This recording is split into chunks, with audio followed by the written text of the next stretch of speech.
지상파 방송 사업자와 케이블 TV 간의 분쟁과 관련해 그동안 개정을 미뤄왔던 방송법 등 관련 제도에도 문제가 있었다는 것이 지적이 많습니다. 어떤 문제들이 있는지 현행 방송법 개선의 필요성을 짚어봤습니다. 케이블 TV 공동취재단 신승훈 기자입니다. 방송통신위원회가 지상파 재송신 제도 개선 전담반을 운영한 것은 지난해 10월 25일부터 올 1월까지입니다.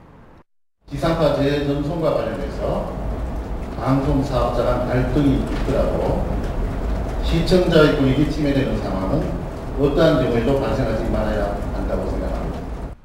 하지만 막판까지 접점을 찾지 못한 데다 지상파 3사의 참여 거부로 결국 제도 개선은 미뤄졌습니다.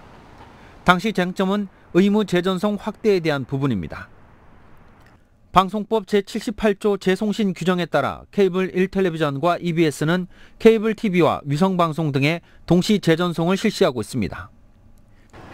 케이블 TV는 도입 초부터 보편적 시청권을 적용해 MBC와 SBS 등 지상파 3사도 지금까지 채널 번호를 유지하며 재송신을 진행해 왔습니다. 지상파 방송 사업자가 실시 16년이 지난 지금 재전송 금지를 주장하고 있는 것은 이 같은 법 규정이 명확하지 않기 때문입니다. 당시 전담반은 의무 재전송 채널을 확대하는 방향으로 추진하다 보류로 마무리됐습니다. 작년부터 이런 협상은 계속이 되어 와서 1월 15일까지 결론을 내서 입법화를 시켜주겠다. 방통위가 이렇게 약속한 바 있습니다.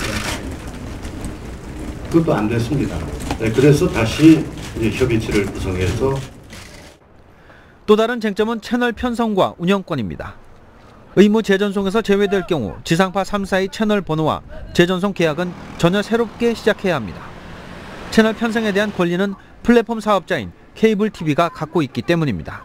우리나라 방송 환경이나 방송 체제에 맞는 지상파 재송신 정책이 무엇인지 그것을 먼저 정해놓고 거기에 따른 법 제도, 그다음에 미비한 어떤 제도들을 같이 고쳐나가는 것들, 이게 굉장히 중요합니다. 여기에 따라서 사실은 대가 산정이나 이런 것들은 따라가는 건데요. 학계에서는 동시 재전송에 따른 저작권료에 대한 기준도 마련돼야 하며 난시청 해소를 위한 지상파의 의무 이행도 점검해야 한다고 지적하고 있습니다. 케이블 TV 공동취재단 신승훈입니다.